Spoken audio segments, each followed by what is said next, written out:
Welcome everyone. We are letting folks into the webinar room, so we'll wait just a few more seconds before we get started as folks are joining us. So thanks for being here. We'll get started here pretty shortly.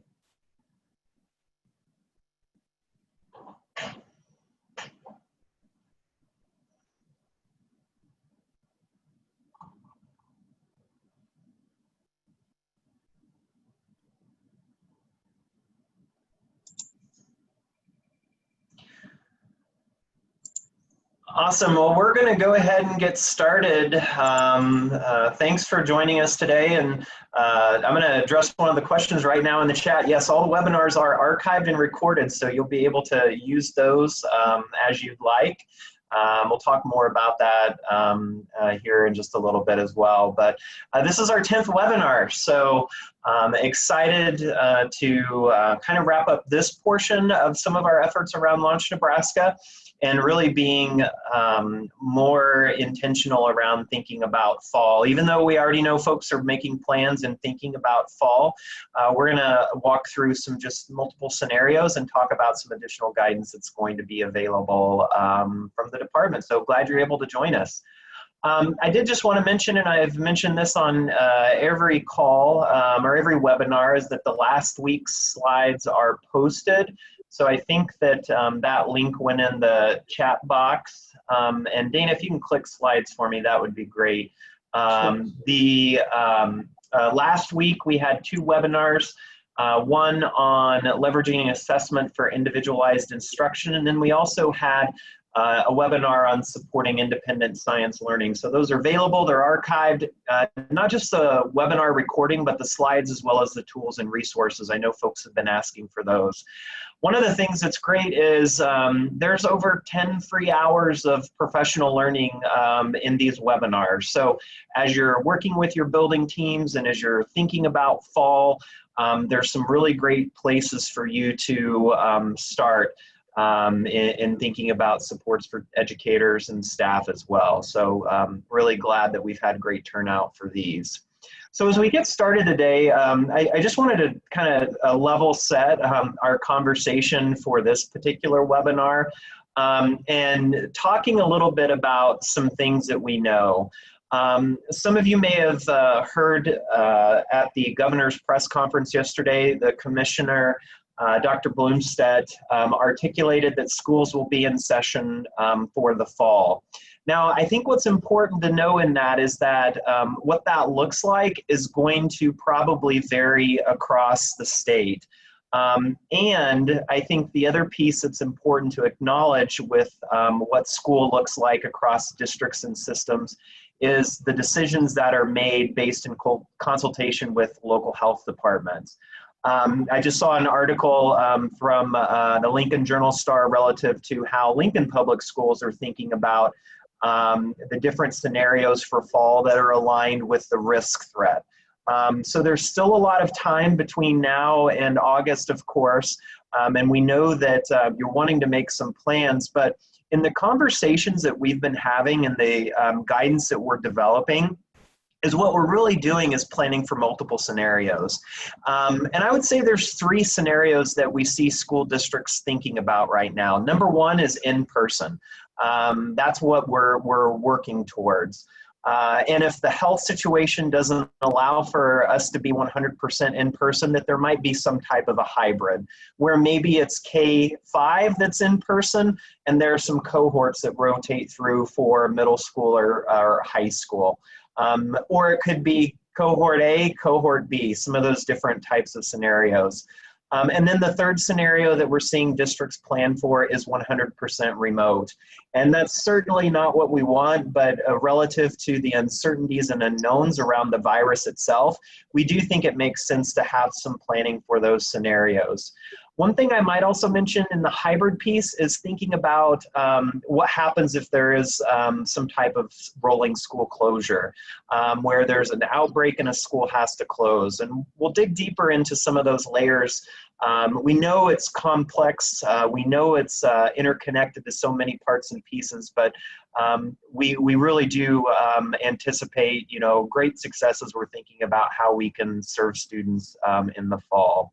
So I did want to just highlight today's session focus as we roll through. So what we really want to be able to do is highlight strategies around planning and preparation for fall reentry that support both academic and social emotional well-being. I think that's something really important.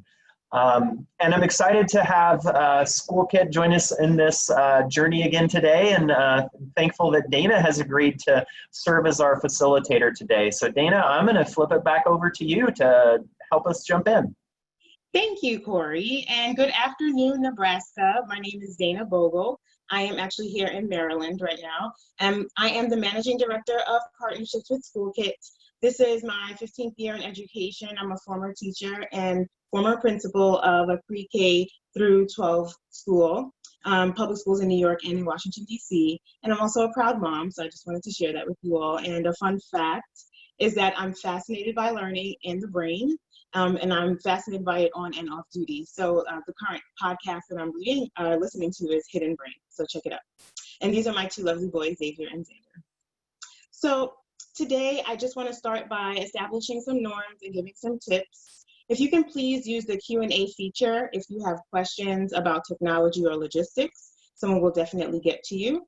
When we go off to look at materials, please go to the view options at the top of your screen to exit and access your web browser. And also, there are going to be multiple opportunities today for us to chat with one another, share advice, share great ideas. So I'll give you prompts when that happens so that you can add it to the chat. So let us think about our agenda for today. Today, we are planning to pivot.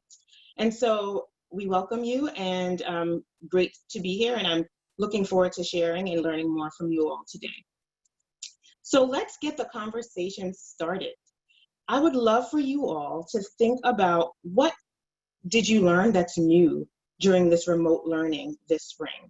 I think that we could all share the same sentiment that in the first 2 weeks of March, we all got a message that we needed to pivot really quickly, and we didn't have much planned out, and so we had to be very innovative.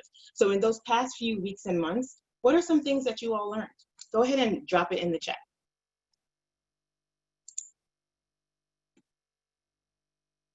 Ooh, some folks learned the Google Classroom. I'm still working on that one for my child's distance learning plan.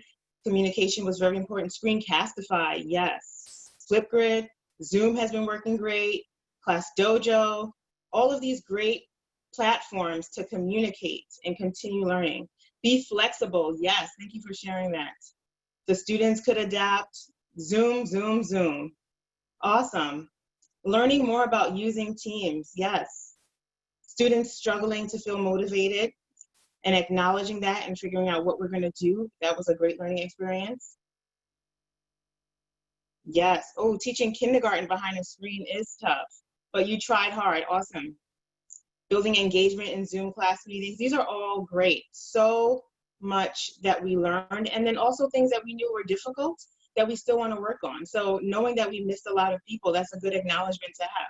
So thank you so much for sharing all of these great things that you all learned. And we are going to actually leverage what we learned so that we can pivot to plan for the next school year. So first, let's take a look back and think about the topics that we covered before. First, we talked about instructional equity, right? And so we were thinking about what it means to hold high expectations for our students. You all looked at the equity audit and made some reflections about that. And you also heard from Unbounded Ed. We also talked through unfinished learning in math and ELA and how crucial it is to plan for acceleration versus remediation. And you also looked at resources and frameworks for math, ELA, and science, and also thinking about our students with disabilities and English language learners. And then you also looked at leveraging assessments, which again is another opportunity for us to lead towards equity and making sure that we are driving instruction that is meeting the needs of our scholars. So we covered a lot, right? And there's still a lot to cover. So there are critical topics such as student safety and health, right? We want to do a deep dive on social emotional learning and models for reentry and the operational work. There's so much that goes into this, right? And so we're going to work to cover some of these topics today, and we're going to continue to revisit these as we plan for the future. So let's reground ourselves in why we are here. The common thread is equity, right? It's why I do this work, and I know it's why you do this work, because you guys are here and we're all here together. So we want to make sure that all students need and deserve consistent access to grade level content. And we all need to share that mindset, right? And we all want to make sure that students are starting the year with materials that are on grade level, regardless of what has transpired in these past few months.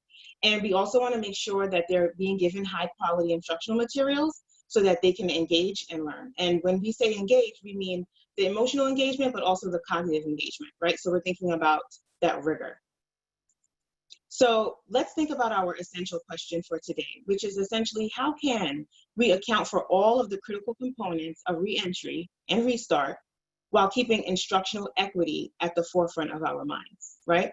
There are so many things that are probably running through our minds as leaders right now. I mean, there's so many operational components, culture components, but we also want to make sure that in all decisions that we make, we're keeping instructional equity at the forefront, right? So how are we going to do that is the question. And so let's get into the details of that. As Corey shared earlier, there is a lot of uncertainty right now, right? And there are options for us to consider. And so one option is that we can go in person. We can go back to school in person, and students will be there, and we'll put in place some safety measures, and then we'll continue with learning in that mode. There's also the hybrid model, right? Where there might be an alternating schedule for students to attend one day or the other. And then there's the remote model, right? Where we'll be 100% remote. And we really do have to be prepared for this, because anything can happen at any given time. And I know that here in Maryland, March 13th was the day, and at 12 o'clock they made the announcement.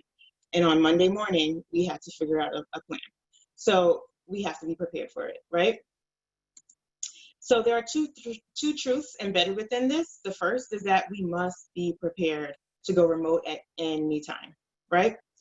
And then the second is, we need to keep in mind that there may be staff members and students who have families at risk at home, or they may have their own health risks. And so they may not be able to attend school in person because of this. So how are we going to manage for that? And what is that going to mean for staffing and scheduling and small groups, right? So let's jump in to the details. We are going to take a look at several case studies. You have an option of looking at an elementary case study or a secondary case study. So it's differentiated in that way, and then we're going to have some discussion, okay?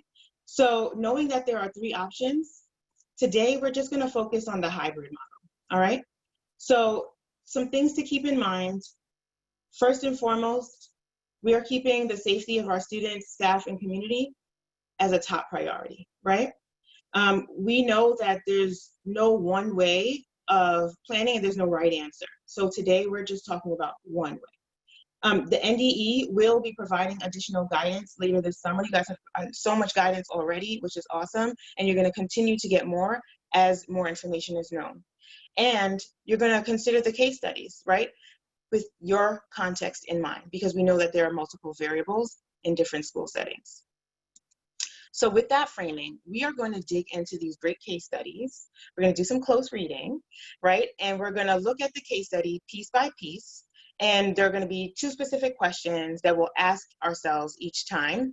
And we're going to go through step by step through specific portions. So let's stay focused on the portion that we are analyzing, so that for yourself, you can internalize and process without feeling overwhelmed by all of the other things that are happening. So we're just going to go step by step. So go ahead and click on whichever case study you prefer.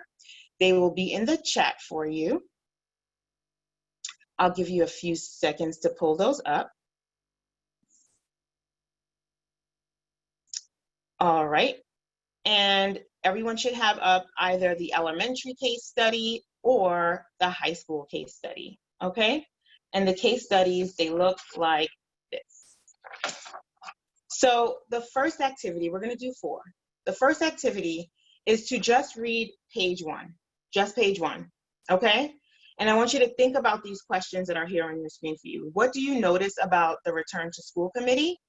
And how is this school similar or different from your school? All right, I'm gonna go ahead and give you about 5 minutes just to read page 1 only. Go ahead.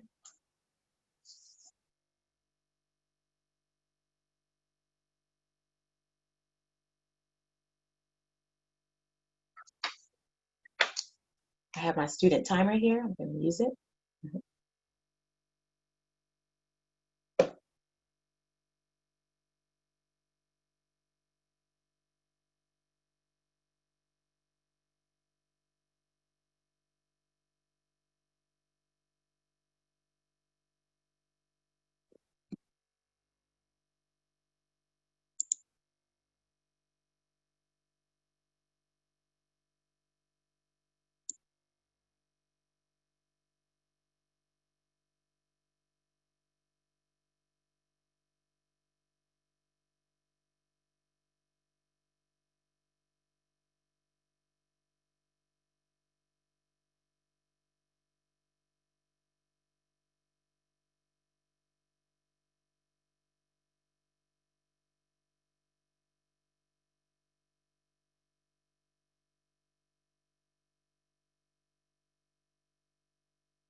As you finish up, you can go ahead and start to drop your thoughts into the chat box.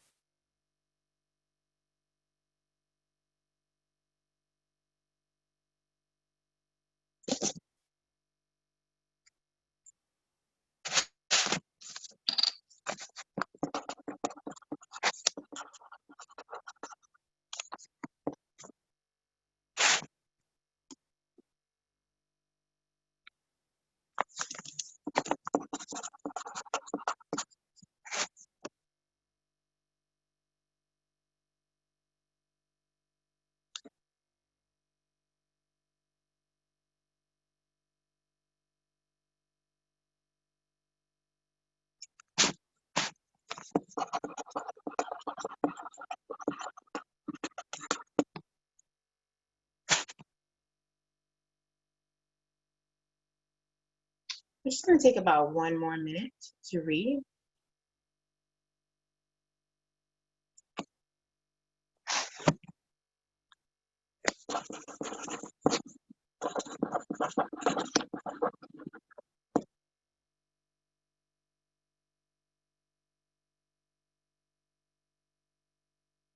Thank you all so much for dropping in these great thoughts. Keep them coming.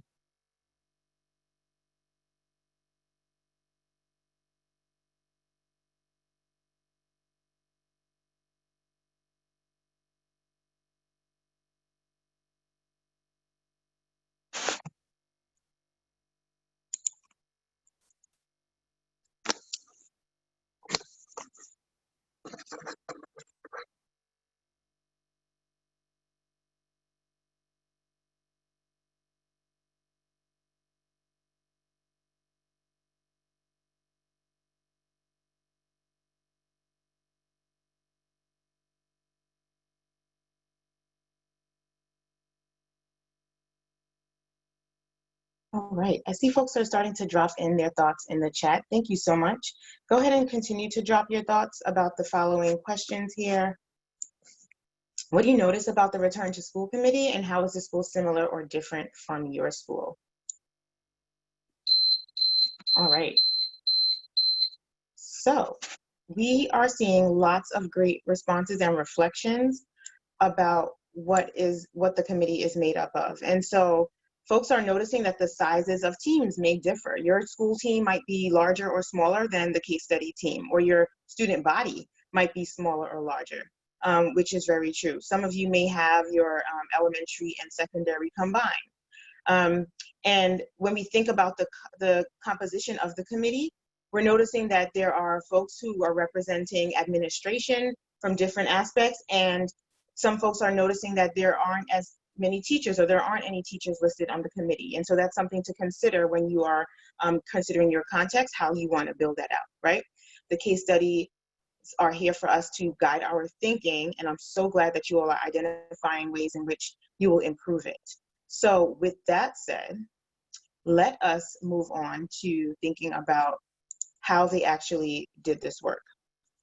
So our next activity is going to be looking at the Leadership and Planning Committee. And as you saw on the first page, there are 3 committees, right? The Leadership and Planning Committee, the Conditions for Learning Committee, and the Continuity of Learning Committee. Right now, we are just going to focus on the Leadership and Planning Committee, and we're going to take a look at what they did in all 3 months, from June to July to August. So we're just going to focus on this left-hand column and flip the page going down to just look at the left-hand column only, okay? As you read, please consider these questions. What is one idea you would want to use in your school system? And what advice do you have to improve these activities? And I love that you all have already been providing ways in which we can improve it. Let's keep that coming so we can share with everyone, because teamwork is dreamwork, right? So go ahead and take about, let's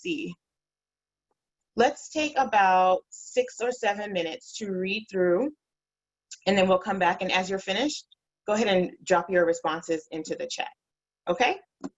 Go ahead.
We'll just take about 2 to 3 more minutes.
I see lots of responses coming through into the chat. Thank you so much. If you are done, go ahead and start to drop in your thoughts about ideas or advice if you haven't done so already. The ones coming in right now are very insightful. Thank you.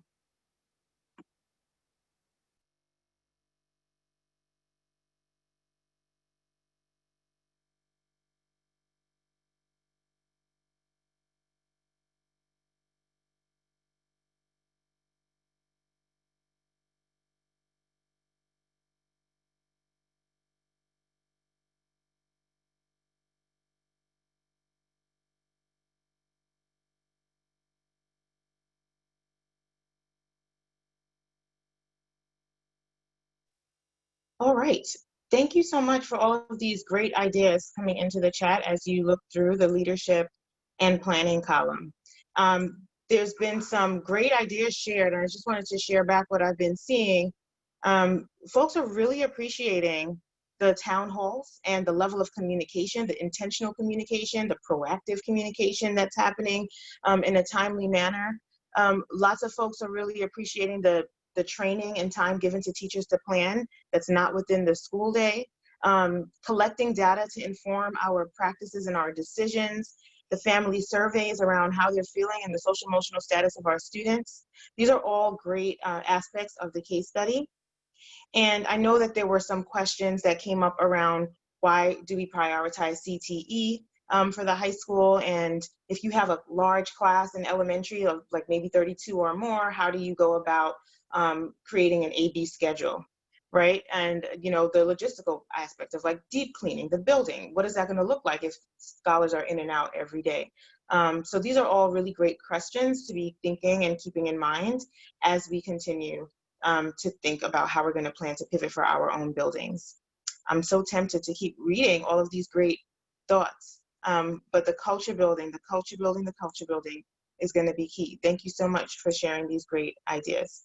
So we're going to jump into our third activity, and this time we're going to take a look at the second column, right? But before I do that, let me just share some larger takeaways, right? Like you guys named these already, which is great. The town halls, adjusted schedule for the first few weeks of school to give teachers that time, the technology outreach and understanding how much technology is going to be needed, flexibility, right? The leaders knew that they were going to have to be flexible because they knew they already had to incorporate new guidance, and they're aware that they're going to have to probably incorporate newer guidance later on. So they were very flexible with that. Okay, and the training of families on remote learning and social emotional support. So let's jump into the second pillar, right, which is the conditions for learning. Go ahead and take another 6 or 7 minutes to read through what did they do in June, in July, and in August, and which of these ideas do you want to use, or what advice do you have to improve these activities? All right, go ahead and take about 6 or 7 minutes. And when you're done, go ahead and drop it into the chat, your thoughts.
We'll just take about 1 more minute. If you haven't done so already, please go ahead and drop your thoughts in the chat. I love what's coming through, and I also like that folks are responding to each other. So go ahead and do that as well. It's great.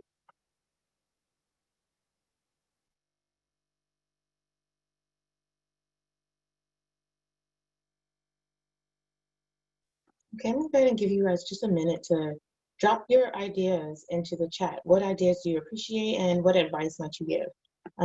There's a lot coming through here. It's great.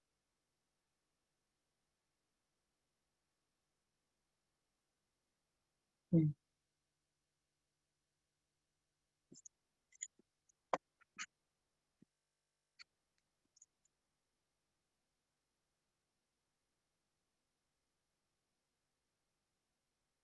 Mhm.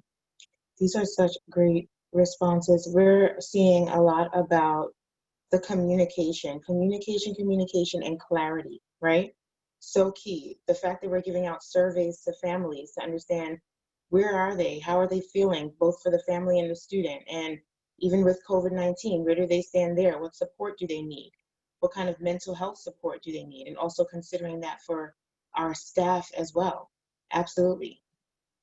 There's lots of advice coming in here also in terms of the masks, right? And meeting the tiny ones for the little ones, right? Early childhood, what is that going to look like for them? There were points about accountability earlier, right? How are we holding our students accountable? And how are we also holding our staff accountable to the expectations that we have set so that we can continue to meet a bar of excellence in our instruction? These are great. Everyone's roles and responsibilities need to be clearly defined, and that is built in there. There's a lot of appreciation for the reflection time and just making sure that we're continuing to reflect on what's working and what's not working so that we are making the best decisions in the interest of our students. These are great reflections, everyone. Thank you so much for sharing. And just to recap some of those takeaways, it's important that we note that we have to identify a plan for facility and cleaning needs. And I know that folks ask those questions, right? There were some questions about meal times. What is that going to look like for early childhood and social distancing, right? And bus riders. How do we handle that? Does this case study include bus riders or not? Great questions, right? Creating new school-wide systems and traffic maps, that was included. The staff professional learning on health and safety and them knowing exactly what to do and what to look out for. The surveys for staff and students, you guys named all of these. This is great. And then making sure that we have activities for reentry. And I know that someone asked a question about what do those culture activities look like, and I think that's a great question. And I'm sure that those are resources that we can collect and make sure that we share with our colleagues, right? And this continued outreach to our families is paramount. So let's take a look at the last pillar. It's the continuity of learning column. We're going to go ahead and do the same thing we've done in the past. Look at June, July, and August. And please continue to share your awesome ideas and your advice for what this should look like or what this will look like for you in your context, okay? I am going to set the timer. I'm going to give us about 7 minutes again, just so we have enough time. And when you're done, go ahead and drop your responses into the chat, okay?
We're just going to take about 1 more minute.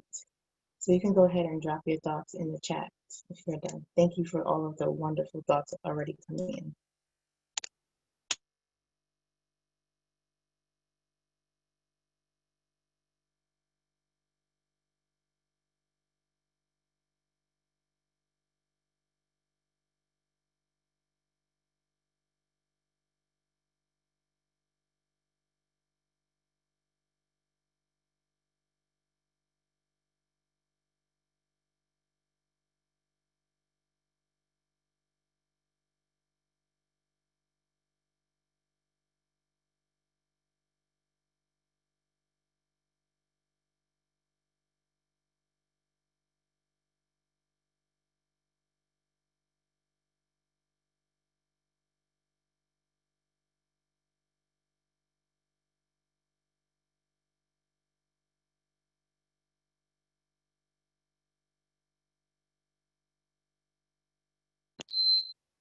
You guys are on fire. These responses and reflections are so awesome. It's just got my wheels turning and my pen moving really quickly. These are great. Keep them coming. There's a lot of highlights about considering the arts. We cannot lose the fine arts, right? So how are we going to integrate this? It's actually a really great tool for just engagement and social emotional continued learning with our scholars. The intentional planning for special populations is clearly outlined in this document. Folks are asking great questions about like, what is it going to look like for the schedule if we have teachers who are parents, right? And what is childcare going to look like? What if students are uncomfortable and they don't want to come back into the school building? And what are our expectations there? And then on the flip side of that, like if students are absent, the question was about in terms of equity, like how are we ensuring that there's going to be equitable amount of instructional time for each of our scholars with the hybrid model? Ooh, really great reflections and questions. Someone already put the advice in there, making sure that we already have like a core group of substitutes in place to address the staffing gaps that may arise given this time of uncertainty. Right, folks are really loving the amount of professional development that's built in right before school starts. Like there's a lot more to communicate to our teachers and staff right now, right? Things are different and we have to manage the change. And so we need that time. So it's really strategic to build that in. Excellent. These are all such great reflections. Keep them coming. Keep them coming.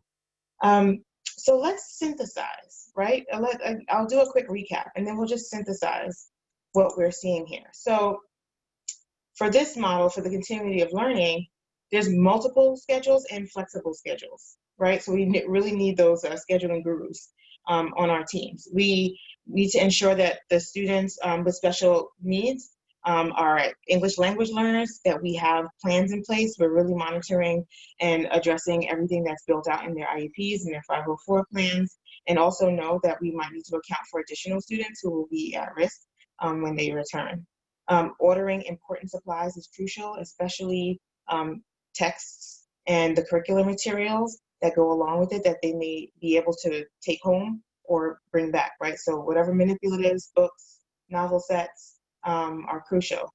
Considering the best staffing model based on the outreach and needs, right? So knowing who is going to be able to return to school, how can we leverage the people in the building?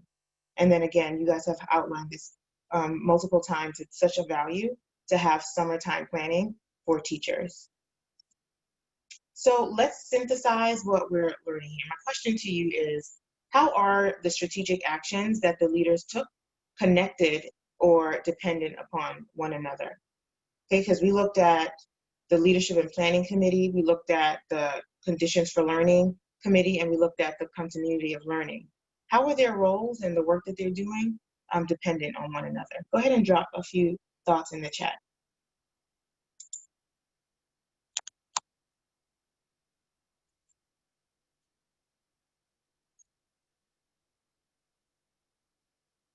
How are these committee members' work interrelated?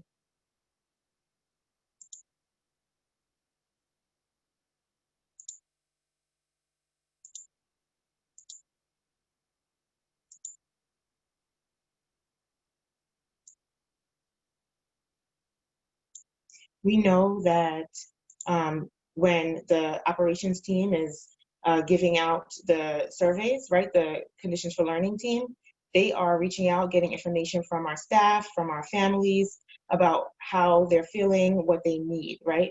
And based on the information that's gathered from those surveys, our continuity of learning team is now going to create a schedule and a staffing plan that will address the resources that we currently have in place based on the information that we gathered.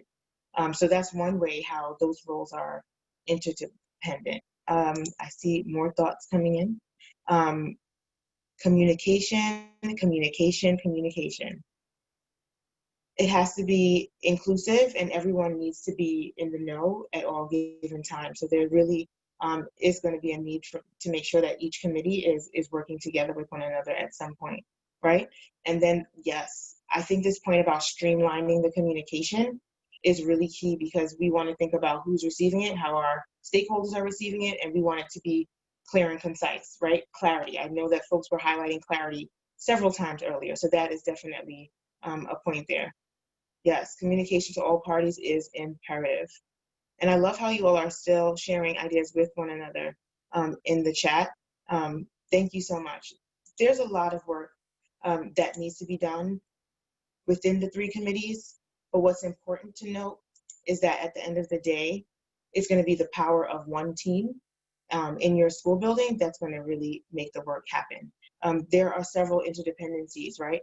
And your plan is going to be as strong as your team, right? And so we know that teamwork means establishing and maintaining the trust that you've already built, right? The communication, the relationships, acknowledging the challenges and working through them together with one another, communicating about what those are, holding each other accountable, someone brought up earlier, right? So we're holding our students accountable, but first we need to hold ourselves accountable and our teams accountable. And then we want to keep our eyes on the prize, right? So we're looking at the results, our attention to those results, and making our decisions based on that. And that we all know is the power of a team. And so our action plans will be as strong as the team that we cultivate. And this is the time where we, again, want to make sure that we are supportive of one another, giving each other grace, and really executing that flexibility that's needed during this uncertain time, okay? So we are going to jump into wrap up and survey. And actually not before that, we're gonna jump into action planning. And so I have one more document for you. We are gonna take a look at the critical actions planning planning to pivot document. You have the link to it. This is a synthesis. It's a really great tool to just have in your back pocket. This is a synthesis essentially of what each committee did.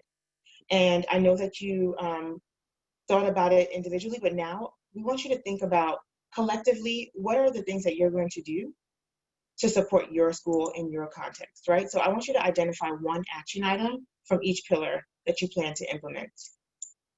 And once you identify those, go ahead and drop them in the chat so we can see what folks are choosing to prioritize in their context.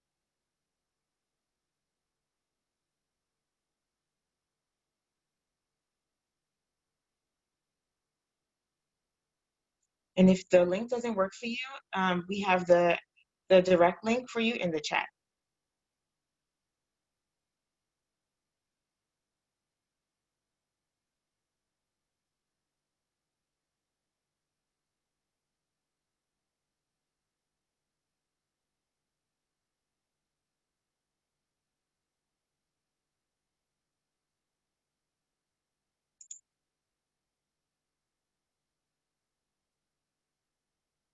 Lots of folks are prioritizing our training for families, right? Identification of the missed essential learning, really looking at the curriculum and thinking about what was missed and how are we going to now still focus on acceleration, right? And not remediation, and thinking about how we can use the current on grade level unit to address that. That is a great priority based on what we've seen here. Excellent. Some folks already have these leadership and planning teams and continuity of learning teams already in place. Planning for safety, priority, excellent. These are great. In the interest of time, please continue to drop your thoughts in. I am going to hand it over to Corey because we want to make sure that you're clear about our next steps, okay? So I'm gonna hand it back over to Corey. Great, thanks, Dana. I know we have a few minutes left, and I think there are a couple things I just wanted to emphasize. And seeing all the chats come through, number one, how locally dependent the context is, and that this is a situation that's constantly changing. Over the next couple of weeks, we'll continue to offer additional guidance and tools throughout the summer, and as changes happen, new information will be available. And more than anything, we appreciate flexibility and leadership. The other thing I just chatted out, a lot of folks were asking about scheduling resources. ERS has developed a resource around some different scheduling models. It's one of the most comprehensive resources I think that we've seen around scheduling and models. So you might want to just note that or open the link and then take a look at it a little bit later. We're going to put a link to the survey in the chat, so if you have a chance to give us some feedback. I did, before folks sign off, just want to talk about kind of a couple of next steps. So if you're sitting on this webinar and you're like, where do we start? So here's some things that I would consider. I also just want to make sure that folks recognize everyone's at a different spot.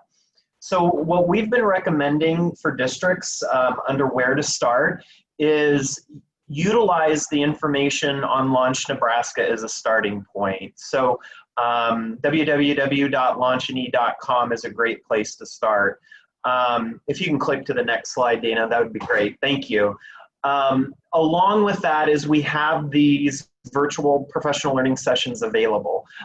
Whether you're thinking about unfinished learning in ELA or literacy and mathematics, or you're wondering about assessments, I saw some questions showing up in the assessment piece. Also know that the case studies were just a great example, and hopefully you'll be able to apply it to your context. You might be a very small rural school, but you might be able to tweak some of those committees to really make them work for you. I think one thing, I heard this advice, actually I saw it on Twitter yesterday. I thought it was really helpful. Consider planning for the hardest scenario first. It's going to take the most time and be the most complex. So as your districts are making some plans for the fall, it might be hardest to be 100% remote, and that might be where you want to start planning.